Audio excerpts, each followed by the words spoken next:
Señoras y señores, muy buenos días. Gracias por estar con nosotros. Les estamos acompañando desde el puente de Boyacá en este 7 de agosto de 1999, día de fiesta nacional. Hoy estamos recordando una vez más los colombianos una de las más importantes batallas en la historia por la independencia de este territorio que hoy se llama Colombia. Pero también hoy se cumplen 180 años de vida del Ejército de Colombia, el 180º aniversario del Ejército Nacional de la República de Colombia. Y para entrar en materia, antes de que se haga presente en este sitio aquí el presidente de la República, Andrés Pastrana Arango, para acompañar al Ejército Nacional, yo quisiera hablar durante unos breves minutos con Eutimio Reyes, quien es presidente de la Sociedad Bolivariana de Boyacá, para que nos cuente, Eutimio, agradeciéndole su participación en este especial de Inravisión, ¿por qué fue tan importante esta batalla? Militarmente, políticamente, ¿qué fue lo que pasó aquí? Esta batalla, el puente de Boyacá, fue importante porque aquí se selló la libertad no tan solo de 5 repúblicas, como se dice, son las bolivarianas, sino de América. Vemos por la historia que en el pantano de Vargas no hubo triunfos de ningún ejército, ni del español ni del patriota, y aquí se vino a decidir completamente, porque el ejército realista, aquí 25 oficiales, toda su oficialidad quedó prisionera, y el ejército realista quedó muerto y quedó prisionero. Luego Boyacá selló la libertad de América. Y es importante políticamente porque a partir de esta fecha se organizó la República de Colombia o de la Gran Colombia, el sueño del libertador, con su presidencia del general la vicepresidencia del general Francisco de Paula Santander, sí. Y Bolívar continuó combatiendo, liberando a su patria Venezuela, luego fue al Ecuador con sí. Pichicha, Bombón. Yo quisiera preguntar desde mi ignorancia, para hacer un ejercicio que seguramente muchos televidentes están haciendo. Uno ve este campo aquí, ve el puente de Boyacá allá abajo, uno sabe que al lado de allá, es decir, hacia la derecha, hacia mi derecha aquí, estaban las tropas del Libertador que venían hacia Bogotá y las realistas de este lado. Y uno podría pensar militarmente, uno lo que no sabe estos temas, ¿por qué no se dieron la vuelta por allá? 30, 40, 20 kilómetros se dan la vuelta y seguían para Bogotá. ¿Por qué tenían que pasar por este puente? En esa época existía un camino que llamaban Real, un camino... Mirando por favor la cámara, Eutimio, gracias. Gracias. Un camino real que conducía de Tunja a Bogotá. Sí. La otra parte del río eran unos acantilados y el río en esas épocas era grande, era desbordado y el único paso que había expedito era el del camino real. Entonces el ejército realista pues iba rumbo a Santa Fe, Bogotá, para unirse con los ejércitos del brigadier Calzada y unir esas fuerzas y darle combate a Bolívar. Y hubiera ganado si logran unir los ejércitos de Barreira con los de Calzada, hubiera sido difícil haber dado la batalla definitiva. Tocaba Bolívar pasar por aquí de todas maneras, a la fuerza. Tenía que pasarse por acá, porque existía el puente ese que podía las gentes atravesar ese gran río Teatinos, que hoy como lo ve es un río de aguas mermadas, es una quebrada. ¿Cuántos hombres había de lado y lado? Bolívar tenía 2.800 hombres y 2.500 hombres tenía el ejército realista. El ejército realista había comenzado con unos 3.500 en el pantano de Vargas, pero allí perdió más de 1.000 hombres más los heridos.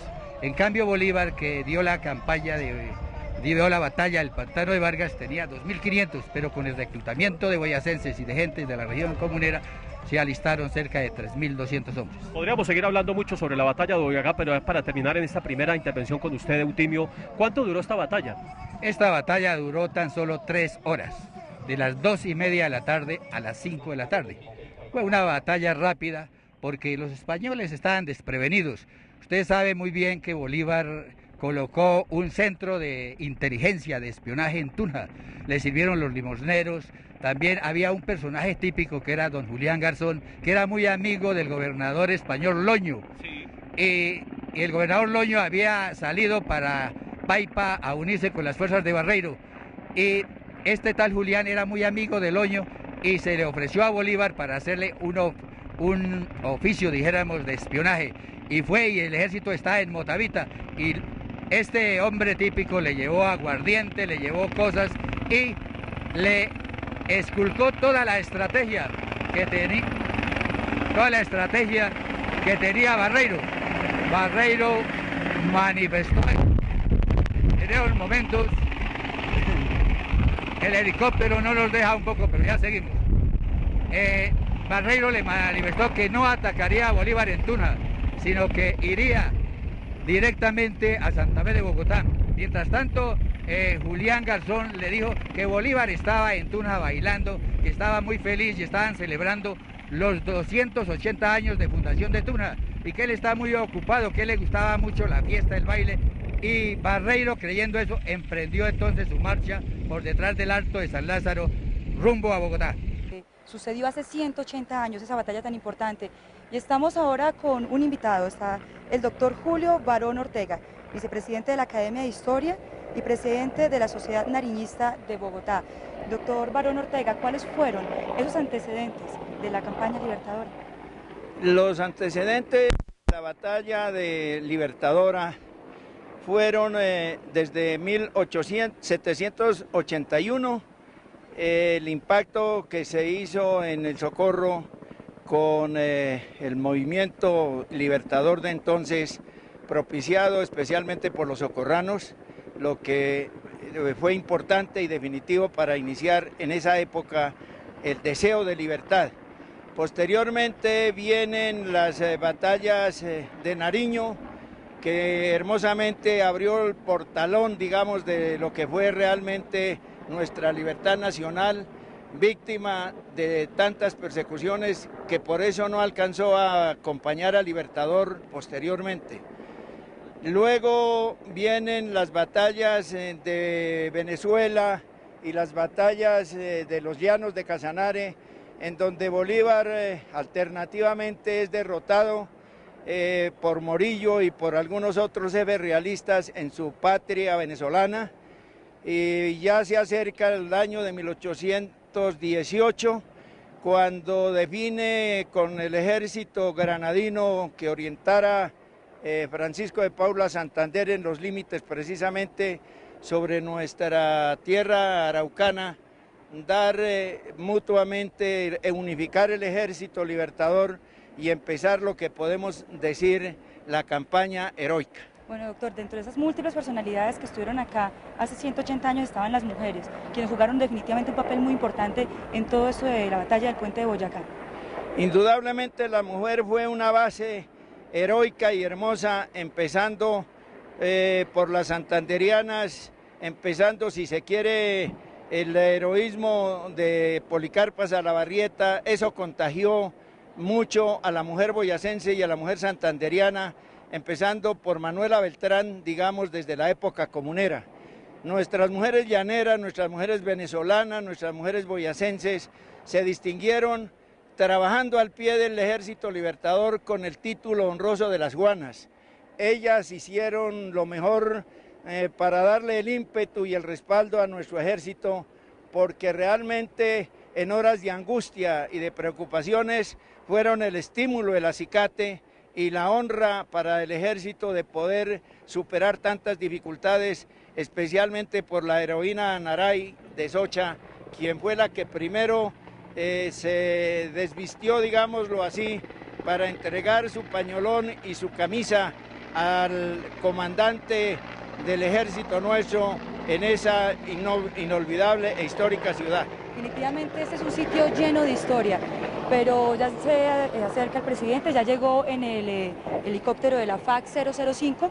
Vamos a invitar al general Fernando Tapias, comandante de las fuerzas militares, en esta fecha tan especial, el 180 años cumple el ejército. General Tapias, por favor, muchísimas gracias, bienvenido a esta transmisión contándole a los colombianos lo que está pasando aquí en el Puente Boyacá, este sitio tan histórico. 180 años después, general Tapias, ¿cómo se siente usted como comandante de las fuerzas militares? Pues han pasado 180 años de esta gesta libertadora. Pues es emocionante regresar al sitio donde realmente nació el ejército colombiano después de la batalla de Boyacá, que después de la batalla aquí fue el germen de esa institución que posteriormente constituyó el Ejército Nacional. De manera que para todo soldado de la República este es un sitio de una importancia histórica trascendental. Aquí se forjó la batalla que nos dio la libertad y aquí nosotros tenemos que reiterar el compromiso año tras año de que mantendremos esa libertad que nos legaron. General Tapia, han pasado 180 años, ¿cuáles serían esos ingredientes que conserva el ejército 180 años después? Pues yo creo que los soldados de hoy en día son el fiel reflejo de los soldados de hace 180 años. Son soldados valientes, son soldados con un espíritu de sacrificio indudable, son soldados en los cuales prima el deseo de cumplir antes que sus comodidades personales y son soldados que siempre están dispuestos a dar hasta la vida por Colombia.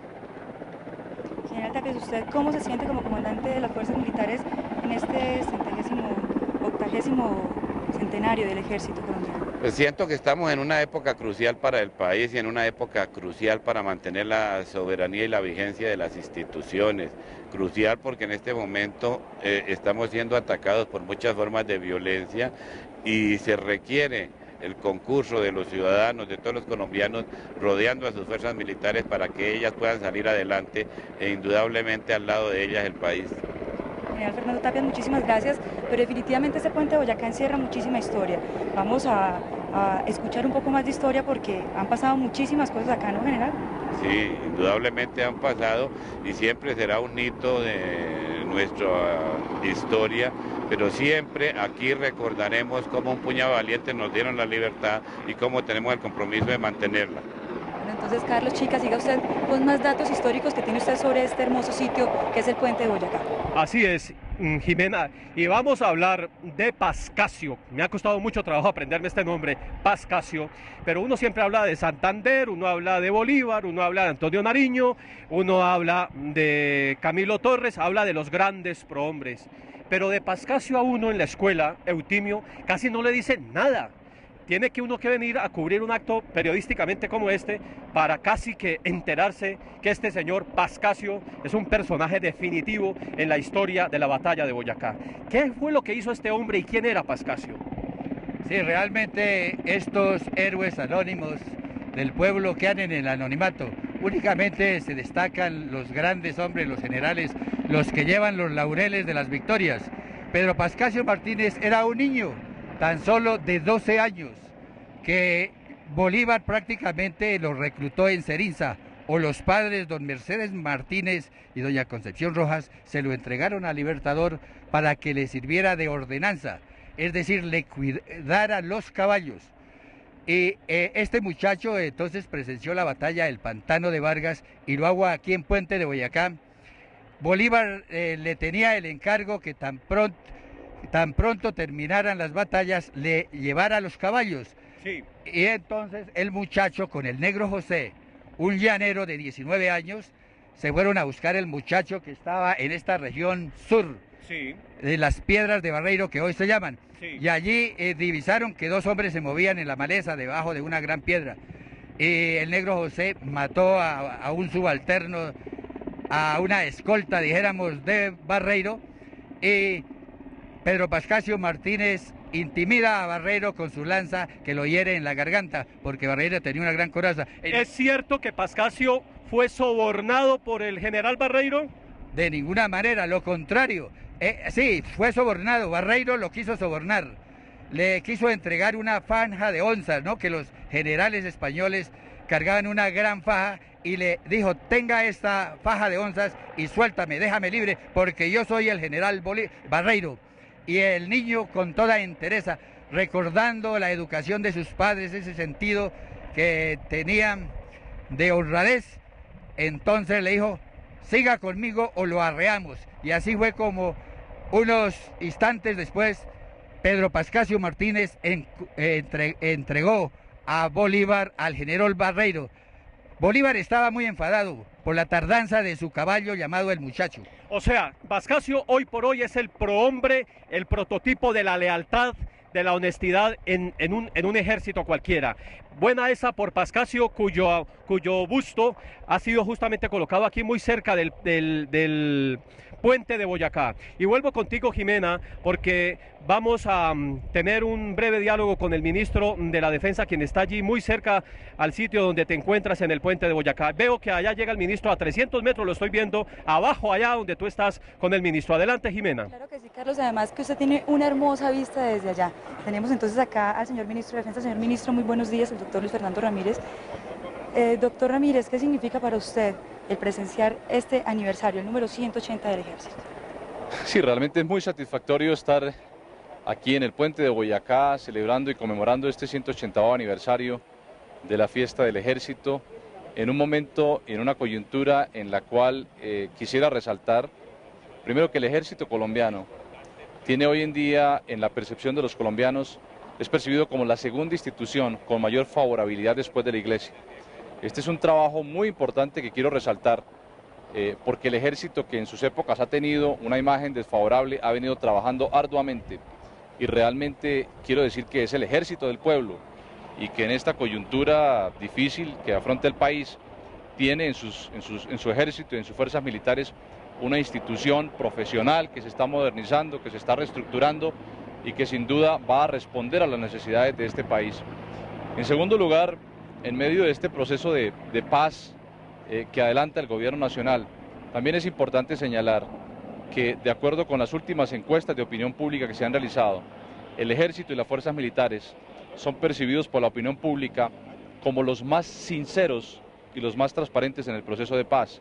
Yo creo que aquí ha habido realmente un respaldo a ultranza del Ejército y de las fuerzas militares a este proceso de paz, al mismo tiempo que le ha dado garantías a la sociedad colombiana de que los violentos no van a pasar en este país, de que se les van a ofrecer unas alternativas y unas oportunidades, pero de que de ser necesario, el Ejército y las fuerzas militares estarán para salir a defender la sociedad colombiana como es su deber constitucional y legal. Señor ministro, estamos parados definitivamente en un sitio lleno de historia. ¿Qué le podríamos decir a los colombianos que nos están viendo en esta transmisión, celebrando hoy los 180 años del Ejército, precisamente sobre este sitio? Bueno, es importante resaltar que hace 180 años, aquí precisamente en este sitio, se encontraban las fuerzas enemigas, del otro lado del río se encontraban nuestras fuerzas victoriosas, y realmente es un momento lleno de historia y es una gran satisfacción estar aquí hoy con el presidente y con los altos mandos y con muy buena parte de los compatriotas que nos acompañan en esta celebración, que es una fiesta verdaderamente nacional para nosotros los colombianos. Señor ministro, muchísimas gracias. Sí. Lo invitamos entonces para que sigamos ahora en otro punto de la información con Carlos Chica, allí precisamente al lado del monumento hecho al general Bolívar. Carlos. Así es, y al lado de Clio, una de las musas de la guerra. Eutimio, tengo una gran curiosidad. Decíamos que tardíamente quizá le hemos hecho un tributo a este soldado anónimo. Ya hay un busto aquí muy cerca que podemos ver en las imágenes que nuestro realizador Eduardo nos mostraba hace un momento y que podríamos repetir en este momento. Pero ¿cómo fueron los días finales de este soldado anónimo? ¿Qué pasó finalmente con él?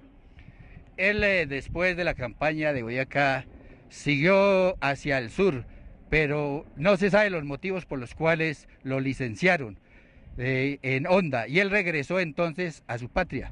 Después vivió en el anonimato, después se dedicó a sus labores de leñador, y en 1785 unos parlamentarios de aquel entonces se preocuparon y supieron que había el niño héroe de Boyacá, y lo llevaron al Congreso para que hubiera un reconocimiento por parte de las altas cámaras, pero allí llegó el anciano ya encorvado, de unos casi octogenario, y no le pararon bolas a este muchacho, incrédulos los señores parlamentarios, y ya decepcionado el viejo Pedro Pascasio Martínez salía del recinto del Capitolio y vio en el mural la estampa del libertador Simón Bolívar, y él saliendo con gran hambre dijo: mi amo Bolívar. Este hecho le comprobó a esos señores, a esos dueños de la gloria y del triunfo, que sí era un héroe de Boyacá. Lo reconocieron y le brindaron honores y le recetaron y le decretaron una pequeña pensioncita con la que terminó en su pueblo para atender a su familia, y así terminó la historia de este niño que fue un héroe y es símbolo de la honradez y que está en vigencia en los actuales tiempos en que la corrupción y el desgreño administrativo en cuanto al manejo del erario público no es cristalino. Entonces miremos a ese acto heroico y honrado de un niño de 12 años que no se deja sobornar ni servir de testaferro para dejar libre, por ejemplo, al gran Barreiro, que hubiera organizado los ejércitos en Santa Fe, Bogotá, y hubiera una contraofensiva que hubiera valido otra batalla en Santa Fe de Bogotá. Pues enhorabuena. Enhorabuena porque Pascasio se constituye en un hombre símbolo de la lealtad, símbolo del honor, símbolo de la honradez en un país que lamentablemente le ha claudicado a fenómenos tan dolorosos como el narcotráfico, el enriquecimiento ilícito y la riqueza por encima de cualquier valor. Hombres de honor, de eso deberíamos ser todos los colombianos. Esa es una meta que tienen los mandos militares, que ellos y todos sus hombres hoy sean hombres de honor. Bueno, y mientras que todos los mandos militares y las personalidades civiles y eclesiásticas, pues obviamente encabezadas del señor presidente de la República, se acomodan para dar inicio a la ceremonia, nos parece muy importante tocar un aspecto, coronel Paulino Coronado, y es el ejército hoy. ¿Cómo está preparado el ejército hoy para proteger a los colombianos? Sí, los colombianos pueden estar absolutamente seguros que el Ejército Nacional de hoy, al igual que hace 180 años, tiene las más firmes convicciones, la más absoluta dedicación, entrega para darle a los colombianos el propósito que todos los colombianos esperamos. Es por eso que hoy el ejército se presenta como un ejército moderno, como un ejército estructurado, como un ejército organizado que quiere mantenerse a la par del desarrollo nacional, que quiere proyectarse no solamente en el contexto nacional, sino también en el contexto internacional para brindar a los colombianos y al mundo entero la paz que todos anhelan para Colombia. El Ejército Nacional hoy, con cerca de 120.000 hombres, está organizado en 5 divisiones, las cuales tienen unas diferentes reparticiones o jurisdicciones en el país. También estas divisiones a la vez contemplan 24 brigadas. Estas brigadas están distribuidas tanto en el área fronteriza como en otros sectores que merecen especial relevancia e importancia geográfica y geoestratégica para el país. El Ejército Nacional, con todos los oficiales, suboficiales, soldados y personal no uniformado que labora con nosotros, no le fallará nunca a Colombia. Es por eso que día a día en los centros de formación, en la Escuela Militar de Cadetes José María Córdoba, donde se forman los oficiales, acorde con las filosofías democráticas, se preparan los comandantes del futuro. En la Escuela de Suboficiales Inocencio Chincá, en honor al prócer que participó en el Pantano de Vargas, el sargento Inocencio Chincá, se forman los comandantes, es decir, los mandos medios, donde están los suboficiales en Tolemaida, en la base de Melgar. Así como también tiene una brigada, la 15ª Brigada, que es la brigada académica, la brigada docente, en donde se proyectan los oficiales y se preparan en cada uno de los grados para asumir los retos que le indica el comandar o asumir la dirección de las unidades operativas, bien sea a nivel división, a nivel brigada o a nivel batallón. Tanto para oficiales como para suboficiales, en Bogotá quedan los centros de capacitación para ascenso de los oficiales. La importancia de la labor que cumple el Ejército no solamente se orienta hacia la parte de seguridad, por eso vemos al Ejército Nacional de la mano con los más necesitados, por eso vemos al Ejército Nacional en diferentes partes del país, trabajando también mancomunadamente con los gobiernos seccionales, con las juntas de acción comunal, con los organismos descentralizados y con entidades particulares, desarrollando obras de beneficio comunitario, actividades de cooperación civil y militar, jornadas de salud, para darle un mejor estar a todos los compatriotas que mayores necesidades tienen. El Ejército Nacional, consciente de la responsabilidad que tiene con el futuro, tiene programas específicos en áreas más convulsionadas como el Urabá, y es por eso donde hoy el Urabá se presenta como una de las áreas más pacíficas, contrario a lo que hace nada más 3 años se vivía. También en el Putumayo presenta en conjunto con la industria petrolera y con la red de solidaridad programas de asistencia ciudadana de manera integral. Bueno, aquí ya estamos entonces listos para dar inicio a lo que es la conmemoración de estos 180 años del Ejército Nacional, precisamente desde este sitio histórico, el Puente de Boyacá. Carlos, usted tiene ya una hermosa panorámica, le doy el cambio. Gracias, Jimena. Yo creo que ustedes al fondo pueden ver con la cámara que está aquí junto a la estatua del Libertador Simón Bolívar, en donde después vendrá el presidente Andrés Pastrana, la panorámica, en donde, por cierto, al fondo deben ustedes estar viendo a la gente de la región que se ha venido a presenciar esta ceremonia. Se estima que hay unas 5.000 personas que han venido de todas las poblaciones vecinas. ¿Cuáles son las poblaciones vecinas al campo de Boyacá, Eutimio? Venta Quemada, y es histórico Venta Quemada, porque allí el Ejército Libertador y el Libertador se hospedó el 7 de agosto por la noche, y el 8 por la mañana descubrió dentro de los prisioneros al traidor de Puerto Cabello, Binoni, y Bolívar le pregunta, ¿qué merece un traidor? Y el mismo Binoni le contesta, la horca, mi general. Esos sonidos duros que ustedes escuchan al fondo son los cañones de salva, 21 cañonazos de salva, con los cuales se inician los honores al Ejército Nacional, a la bandera nacional, a las personas que han ofrendado su vida por proteger la vida, la honra y los bienes de los ciudadanos. Son 21 cañonazos de salva, después vendrán los honores a la bandera del Ejército, a la bandera de Colombia y el himno nacional.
Esta es la ceremonia que estamos transmitiendo desde el puente de Boyacá.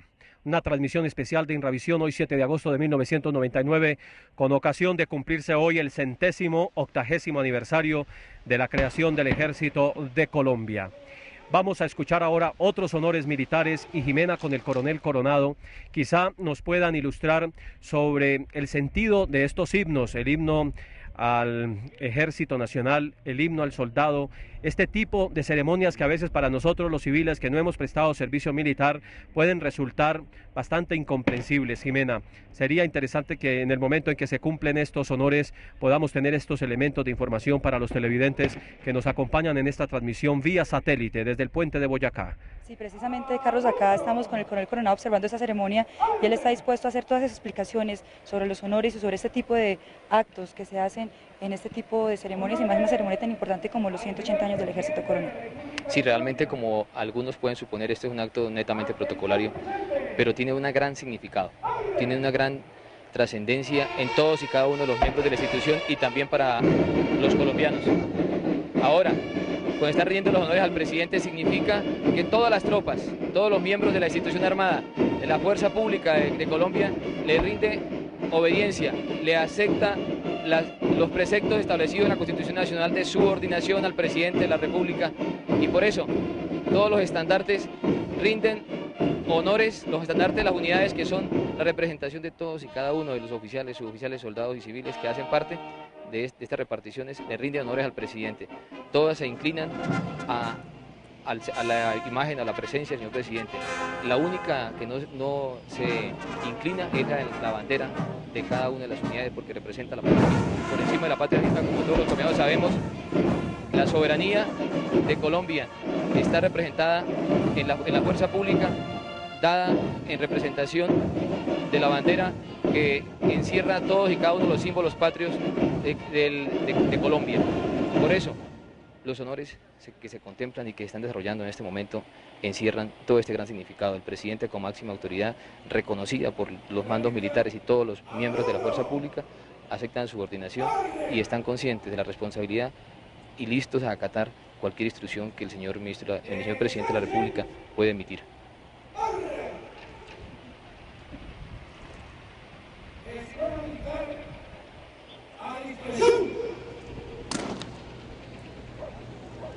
En este momento acaban de culminar los honores al señor presidente de la República. Sí, en este momento terminan los honores al presidente de la República, se dirige a la tribuna principal, a la tribuna de honor, y se continúa con la ceremonia, en la cual contempla otros aspectos como son la imposición de condecoraciones a personalidades, altos mandos militares, a soldados, oficiales, suboficiales que se han destacado en el desarrollo de la vida nacional y en respaldo a la labor cumplida por el Ejército para brindar a los colombianos la seguridad que ellos esperan, y fieles al artículo 217 de la Constitución Nacional, están dispuestos a continuar con estas obligaciones, con estas responsabilidades propias de todos y cada uno de los soldados de Colombia. Los honores estuvieron a cargo de la Escuela Militar de Cadetes José María Córdoba, que es el alma mater del Ejército Nacional, Coronel Coronado. Sí, la Escuela Militar José María Córdoba es el destacamento que está aquí rindiendo los honores y que tiene la responsabilidad fundamental de la ceremonia militar, porque es la unidad insignia, la unidad donde se forman los comandantes. El significado es que ellos conducen a los hombres, que llevan a los hombres a cumplir la misión asignada por el pueblo colombiano a través de la Carta Magna. Y todos los que están aquí, los vemos con los uniformes vistosos, que es el uniforme de gala de la Escuela Militar, están formándose para comandar, para llevar al éxito al ejército del siglo XXI. Con el Coronel Coronado en este momento está haciendo lectura de un decreto donde se van a condecorar algunas personalidades. ¿Qué tipo de condecoraciones son estas las que se van a imponer en esta tarde? Sí, al igual que hace 180 años, cuando aquí también en este sitio el libertador Simón Bolívar consideró que era oportuno reconocer la labor de los próceres, de los héroes de esa época, y creó el distintivo Boyacá. Hoy también, en este momento, está leyendo el decreto que también la Presidencia de la República, como proyección de lo que fue el libertador. El doctor Pastrana representa el solio de los presidentes, él representa la máxima autoridad y confiere unas medallas, al igual que la distinción de Boyacá, que se creó en esta oportunidad hoy hace 180 años.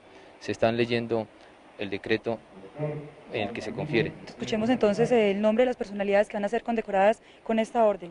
La categoría de comendador: Coronel Luis Coronado León, Doctor Fernando Barrero Chávez. En la categoría de oficial: Mayor Pedro Restrepo Arboleda, Capitán César Enrique Gudín Hernández. En la categoría de caballero: Sargento Mayor Luis Enrique Orduz Ojeda, Sargento Primero Raúl Eduardo Ordóñez Castro. En la categoría de compañero: Sargento Viceprimero Luis Fernando Niño Salamanca, Sargento Viceprimero Jorge Eliezer Hernández Ruiz, Sargento Viceprimero Abisaid Casarán Collazos. Parágrafo: las condecoraciones serán impuestas en acto especial de acuerdo con el reglamento de ceremonial militar. Artículo 2. El presente decreto rige a partir de la fecha de su expedición. Comuníquese y cúmplase. dado en Santa Fe de Bogotá, Distrito Capital, a los 2 días del mes de agosto de 1999. Firmado Andrés Pastrana Arango, Presidente de la República.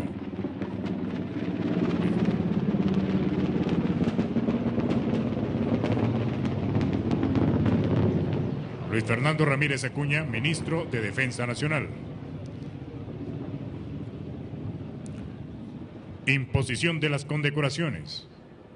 Impone las condecoraciones el señor Presidente de la República.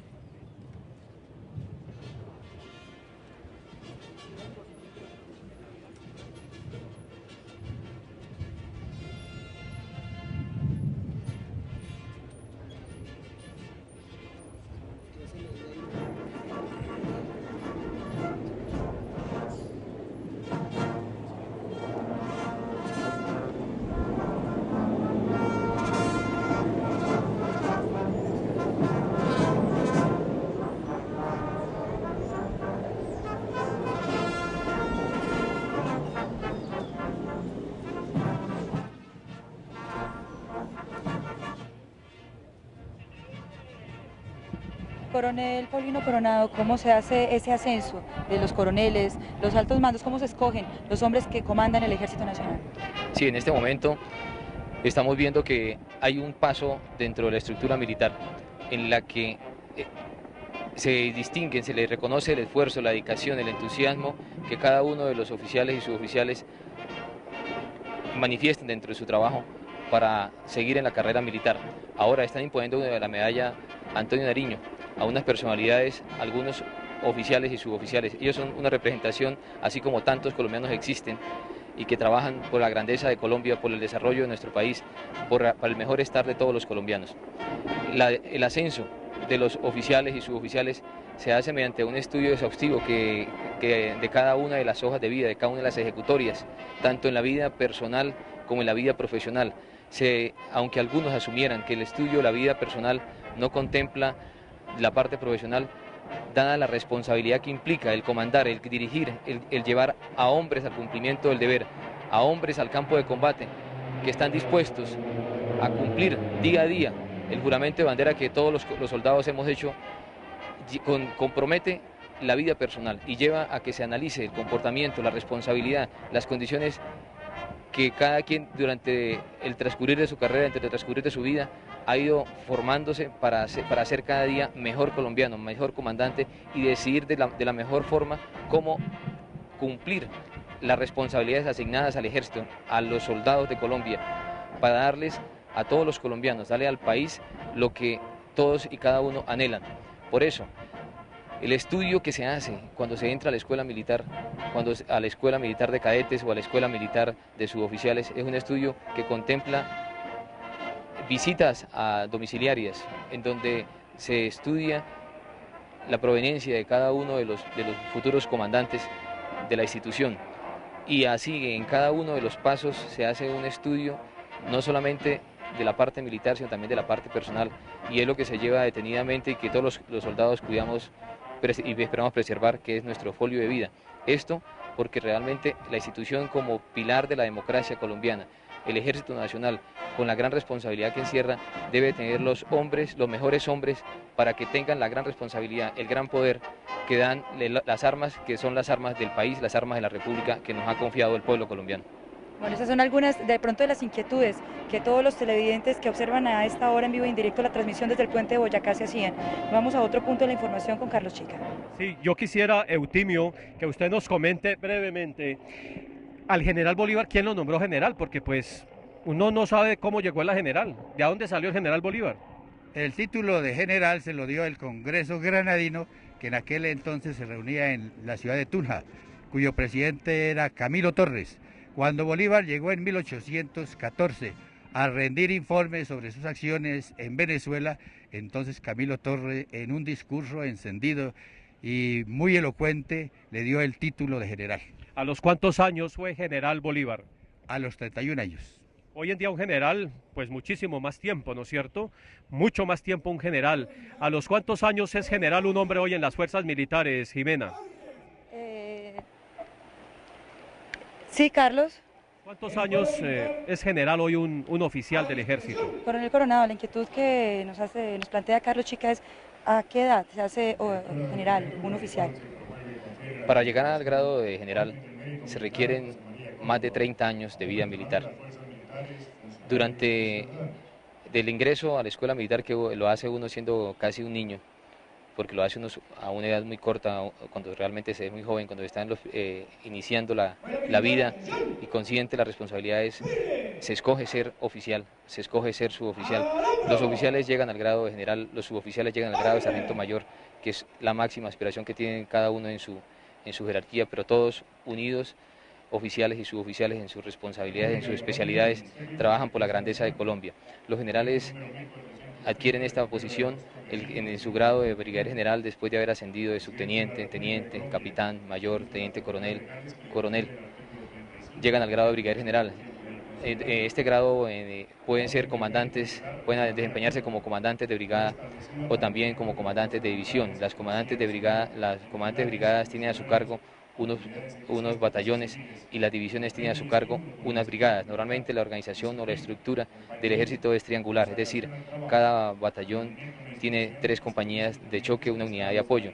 Las unidades llamadas unidades operativas menores, es decir, las brigadas tienen 3 batallones y también las divisiones tienen a su vez 3 brigadas. Así, el Ejército Nacional con sus 5 divisiones, en algunas de estas, los comandantes son brigadieres generales o también las otras son mayores generales, en donde tienen a unas unidades de diferentes especialidades, de caballería, artillería, ingenieros, inteligencia y también de la última arma, que es la aviación del Ejército. En este momento se hace una condecoración al general Fernando Tapias, comandante de las Fuerzas Militares. ¿De qué se trata, coronel Coronado? Sí, en este caso la Presidencia de la República le confiere al señor general Fernando Tapias Stalin la medalla José María Córdoba. Esta medalla en su máxima jerarquía, en su máxima categoría, se la impone el señor Presidente de la República como reconocimiento a toda una vida dedicada al servicio de la patria, toda una vida dedicada al servicio de Colombia, toda una vida dedicada a la grandeza de nuestra querida y amada República. Es por eso que el señor general Fernando Tapias, como gesto de reconocimiento a la labor cumplida, también la recibe en representación de todos y cada uno de los soldados que nos sentimos orgullosos de que él sea nuestro comandante general de las Fuerzas Militares y nuestro más antiguo soldado que ostente el grado general de 3 soles. Bueno, Carlos Chica, ya resumimos la inquietud. Imagínense, tienen que ser 30 años de trabajo continuo para poder llegar a ser general. Pero, Carlos, ¿será que el general Bolívar también hizo algún tipo de ascenso, algún tipo de condecoración a sus hombres? Eutimio, nos estaba explicando, como usted escucha ahora, que el coronel Coronado nos estaba diciendo qué se necesita hoy en día para ser general. Usted nos contaba, Bolívar fue general a los 31 años. Hoy en día, mínimo 30 años de servicio. ¿En la época de Bolívar se realizaban ascensos como se realizan hoy? ¿O cómo era eso en esa época, Eutimio? Los ascensos en esa época se hacían por acciones valerosas individuales. Total, por ejemplo, Rondón era un llanero, un soldado llanero, y en el Pantano de Vargas fue ascendido a teniente coronel por la acción valerosa con sus 14 lanceros. Salvador Salcedo, aquí en el puente de Boyacá, fue el primer soldado granadino que pasó el puente, y Bolívar le dio el grado de capitán. Y al niño Pedro Pascasio Martínez lo ascendió aquí en el puente de Boyacá, después de su acto glorioso y honroso de poner prisionero a Barrero, lo ascendió a sargento. En esa época era muy distinto. Ahora pues entiendo que es con años, con una trayectoria larga y con méritos, pero en aquella época de la libertaria, de la campaña libertadora, era por acciones heroicas y guerreras. ¿Cuántos generales llegó a haber en la época de Bolívar? ¿Usted recuerda, más o menos? Unos 10 generales que yo recuerde, ¿no? Por ejemplo, el general Bolívar, Santander, Anzoátegui, Jaime Rook, Sublet y Fulgencio Oleri era un general que era un periodista, que era como usted, Carlos Achica. Él iba con el Libertador en condición de periodista, de cronista, y él iba haciendo sus notas, sus crónicas, todo lo que pasaba por la ruta de Libertador, de sus 20 años de guerra. Entonces Fulgencio Oleri que era un militar italiano, lo acompañó siempre. Aquí hubo incluso militares de otras nacionalidades, ¿no? Aquí estuvieron acompañando, británicos algunos, acompañando la gesta independentista del Libertador Bolívar. Sí, precisamente Jaime Rook es un militar inglés y Ferguson también fue otro militar inglés. Usted sabe que los ingleses tenían mucho interés en las riquezas, en el dominio de estas tierras, y ellos ayudaron entonces con aportes de ejército y de logística y de armas al ejército libertador. Eutimio, creo que todos los colombianos que alguna vez hemos venido a este campo de Boyacá, todos nos hemos tomado fotografías en ese puente de Boyacá. Uno lo ve hoy de piedra, pero anoche en una reunión previa que tuvimos con usted un poco para tener idea de cómo hacer una transmisión lo más responsable y lo más profesional posible, usted nos contaba que ese puente no era así como lo vemos hoy. ¿Cómo era el puente de Boyacá en esa época? No, los puentes de Boyacá como los de esa época y como los hay en las veredas y en los pueblos de las regiones, son vigas atravesadas que atraviesan el cauce del río y encima le ponen césped. En esa época era un puente sencillo, de madera, de vigas, y que tenía 2 metros de luz y 4 metros de ancho. Jimena, quiero que nos cuentes, por favor, tú que estás allá más cerca, qué condecoraciones han recibido los oficiales en este momento, cuando ya termina la imposición de las medallas por parte del presidente. Esta también, Carlos, es la Córdoba, pero en otro grado que el coronel Coronado nos está explicando, que hay diferentes grados de este tipo de condecoración. Sí, la medalla José María Córdoba es una medalla que encierra el reconocimiento a las virtudes militares. Esa medalla, pues obviamente, tiene unas categorías que permite reconocer tanto a oficiales como a suboficiales, soldados, personal civil que trabaja con derecho y también particulares que han trabajado en pro del desarrollo y han contribuido al cumplimiento de la misión institucional. Es por eso que estos hombres que han llegado aquí como una representación del esfuerzo que cumplen la mayoría de los soldados de Colombia se han destacado, y por eso a ellos se les ha concedido la medalla José María Córdoba en grados distintos a los concedidos a otros oficiales y a otras personalidades. También en esta oportunidad se prepara un gesto de reconocimiento a la entrega, a la bizarría, a la hidalguía, a la valentía de los hombres, así como hubo héroes en la campaña libertadora, hubo héroes en diferentes oportunidades durante esta campaña de independencia, que hoy celebramos 180 años. El Ejército Nacional también en el día de hoy está reconociendo la entrega e hidalguía de todos y cada uno de los miembros de la institución para darles a estos un gesto de reconocimiento. Representa para cada uno de los soldados un gran honor, un gran orgullo portar en su pecho esta gran medalla, como es la medalla José María Córdoba. No interesa el grado en que se confiere cada una de las medallas, pero a cada uno de los soldados sienten orgullosos de portarla. Señor General Rafael Hernández López, Jefe de Estado Mayor Conjunto de las Fuerzas Militares, y señora, señores generales y almirante, comandantes de fuerza y director de la Policía Nacional, señor doctor Miguel Pinedo Vidal, presidente del Congreso de Colombia, señor doctor Armando Pomarico Ramos, presidente de la Cámara de Representantes, señor doctor Alfonso Gómez Méndez, fiscal general de la Nación, señor doctor Juan Hernández Celis, secretario general de la Presidencia, y señora, señor defensor del pueblo, honorable cuerpo diplomático acreditado en Colombia, señores generales, almirantes, señores mayores generales y vicealmirantes, señores gobernadores de Colombia y de Venezuela, Monseñor Luis Augusto Castro, obispo de Tunja, señor Jano Aníbal Díaz, alcalde de Tunja, señores condecorados, señores oficiales, suboficiales, soldados y personal civil, queridos amigos boyacenses que nos acompañan en la mañana de hoy, señores invitados especiales, colegas periodistas, Nora.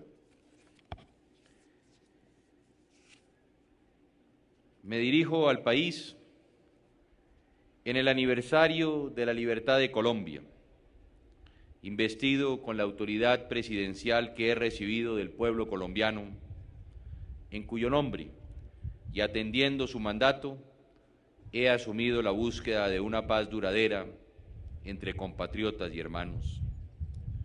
Enfrente de estos grandiosos monumentos y de este pequeño puente que simbolizan uno de los momentos más trascendentales de la gesta libertadora, con la emoción palpable de pisar el mismo suelo que hollaron con sus pies más estrechos y mal calzados los soldados del coraje, quiero reafirmar el compromiso soberano de Colombia con la convivencia pacífica y con la democracia. Sobre esta tierra amada de Boyacá, cuna de la independencia americana, viene hoy el presidente de los colombianos a rendir el más sentido tributo a los héroes que nos legaron con su sangre y su valor el privilegio inmenso de la libertad. En un día como hoy, hace exactamente 180 años, a las 2 de la tarde, en este escenario glorioso que recoge nuestro homenaje, se inició el enfrentamiento entre cerca de 2.700 soldados patriotas, armados de decisión y de valentía, y otro número similar de miembros del ejército realista que defendían la causa de su monarca. Al mando de los patriotas, sobre su brioso corcel, como un centauro poderoso y vigilante, Bolívar dirigió desde la altura con maestría y determinación las acciones de sus tropas. Podemos verlo todavía, imaginarlo, con su mente rápida, su don de mando y su mirada de águila. Todavía oímos su voz impartiendo las órdenes magistrales que habrían de desconcertar al enemigo y que culminarían en la tremenda victoria cuyas consecuencias todavía celebramos y vivimos. Su estatura moral se imponía sobre sus hombres, enfundado en un uniforme roto y manchado que dejaba ver las fatigas de las batallas y los extenuantes recorridos que lo habían llevado a él y a sus hombres en solo 72 días, desde Matecal hasta ese momento culminante de su vida y de su tarea libertadora. Después del heroico recorrido desde el Casanare, nuestras tropas libertadoras llegaron a la fecha gloriosa del 7 de agosto de 1819 y que hoy conmemoramos con agradecimiento, con respeto y con veneración.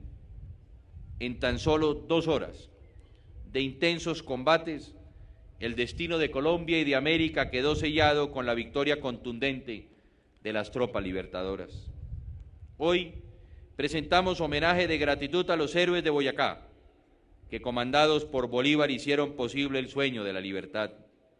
Se nos llena de orgullo el corazón cuando mencionamos los nombres de los valientes de Boyacá, como lo fueron el general Francisco de Paula Santander, el general José Antonio Anzoátegui, el general Carlos Ublet, el coronel Joaquín París, el coronel Juan José Rondón, el coronel Ambrosio Plaza, el teniente coronel José María Córdoba y tantos otros oficiales, suboficiales y soldados que honraron con dignidad y valor la causa sagrada de la libertad.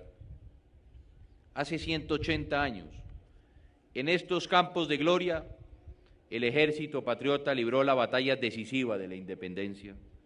Por eso hoy también, con el mismo orgullo de sus antecesores, celebramos los 180 años del Ejército Nacional. Son hombres y mujeres de honor que hoy continúan la tarea de ese primer ejército libertador que pagó con su sangre y sus sacrificios el alto precio de nuestra libertad. Son los herederos de esa tropa heterogénea, conformada por criollos, mestizos, indios y negros, la esencia misma de la nacionalidad que ganó el privilegio de la independencia. Un ejército que mantiene sobre las bases de su tradición histórica el compromiso indeclinable de respetar y de defender la democracia, de respetar los derechos humanos, luchar por la paz y perseverar la libertad que con tanto esfuerzo se ganó en estas tierras. A ustedes, oficiales, suboficiales y soldados de mi patria, quiero en esta fecha solemne rendir el más sincero tributo de homenaje y de agradecimiento. Como presidente de todos los colombianos y en nombre de ellos, quiero reconocer la dignidad, la valentía y el decoro con que nuestras Fuerzas Armadas y en especial el Ejército de Colombia cumple cada día con su difícil tarea de portar las armas en defensa de sus compatriotas, exponiendo y sacrificando su salud y sus vidas para preservar la vigencia de los principios que nos legaron nuestros libertadores. ¿Cómo no estar en deuda con esos seres de nuestro ejército que han ofrendado sus vidas en el altar de la patria? A sus familias, a sus compañeros de armas, a todos los colombianos solidarios con el dolor de esas promesas truncadas en la flor de la juventud, les garantizo que su sacrificio no será en vano. Ellos han muerto por una causa noble, han dado sus vidas por las de todos nosotros, y algún día, cuando la aurora de la paz despunte en el horizonte de Colombia, inscribiremos sus nombres con letras de oro en las páginas de nuestra historia, y su memoria jamás será olvidada, como no olvidamos hoy la sangre derramada por los patriotas de la libertad. Hoy quisiera hacer especial referencia, como ya lo hizo usted, señor gobernador, al recuerdo de un soldado sencillo, que hoy propongo y me alegra que se erija ese monumento a la memoria colectiva como el ejemplo para todos y cada uno de los colombianos. Me refiero al soldado boyacense Pedro Pascasio Martínez, quien era ordenanza del general Bolívar y encargado de sus caballos de batalla. Pues bien, este colombiano humilde de origen campesino tuvo la suerte de encontrar al derrotado general Barreiro oculto en unos barrancos cerca del río cuando ya anochecía después de la batalla del 7 de agosto. Inmediatamente, el soldado Martínez hizo prisionero al orgulloso general español, quien viéndose perdido le ofreció una faja de monedas de oro que tenía al cinto a cambio de que lo dejara escapar.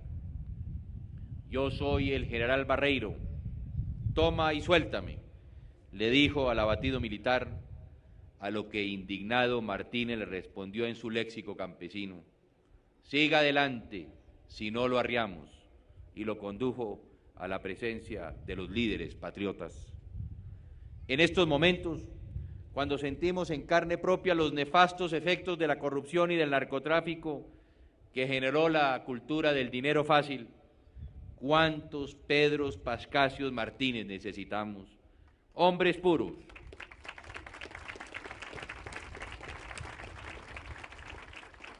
hombres puros, de principios morales, conscientes de su papel en la preservación de la sociedad y el desarrollo de su país, hombres de honor, que no manchan su moral por unas onzas de oro, hombres de cristal transparentes que puedan ver con ojos claros y sin vergüenza a sus propios hijos.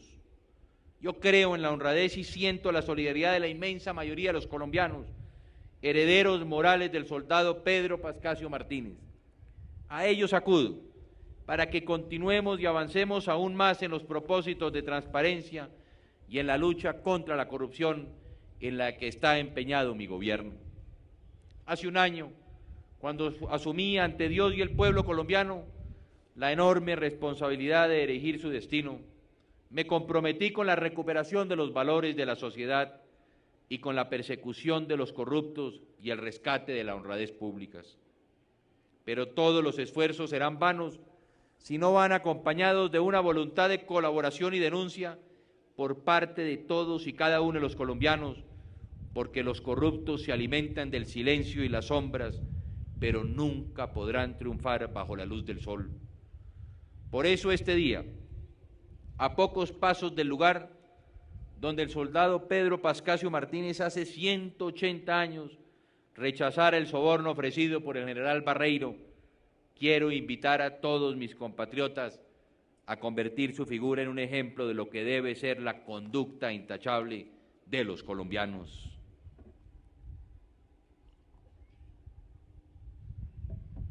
Al término del primer año de mi mandato, desde este campo de Boyacá, en el que Pedro Pascasio Martínez ocupó un sitio ejemplar al lado de nuestros libertadores, vengo a hablarle a los colombianos del proceso de paz, de su desarrollo, de sus perspectivas y de sus obstáculos, convencido de que la paz para Colombia significa justicia social, economía próspera, esperanza y futuro.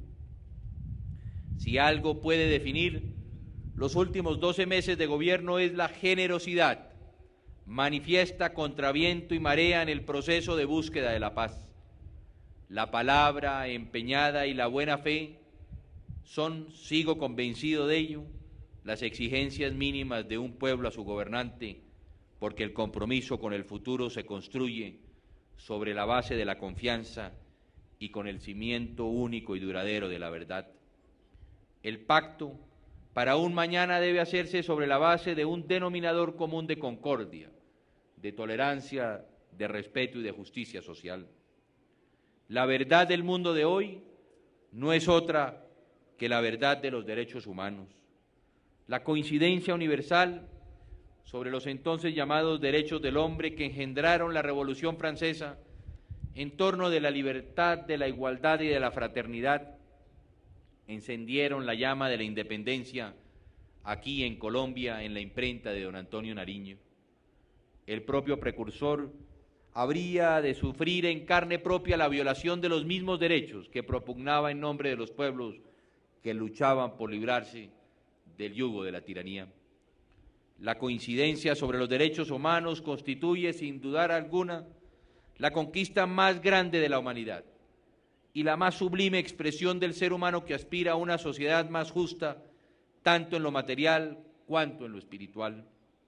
Hoy, a las puertas del tercer milenio, tenemos la obligación de defender como sociedad ese pacto universal de respeto al derecho ajeno, de la búsqueda común de un acuerdo sobre el desacuerdo y de la garantía de unas normas mínimas de justicia y de convivencia.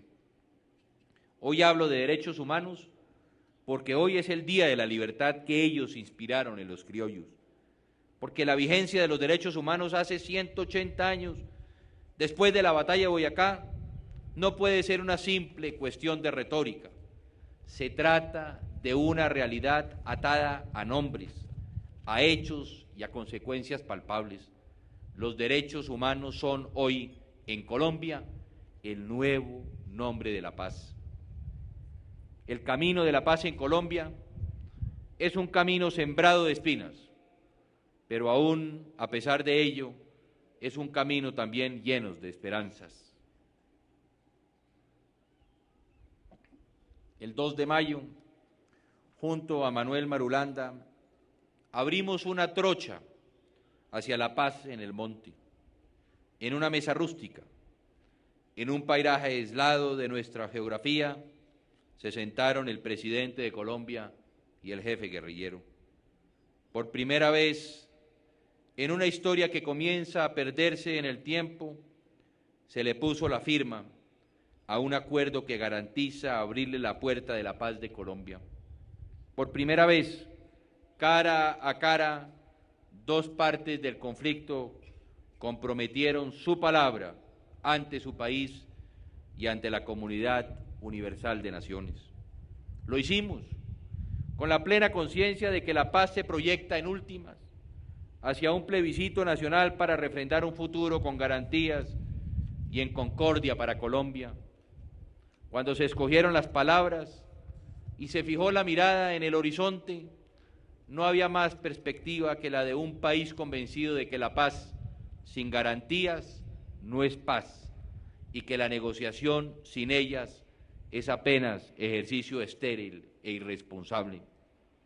Por mi parte, como presidente de la República, en nombre de los colombianos, puse mi firma sobre el papel escrito a mano con el convencimiento de que allí se expresaba en términos tajantes, tras largos años de sangre, que la paz es posible. El buscar la paz en medio de la guerra ha sido el compromiso más duro para los colombianos que anhelan la concordia.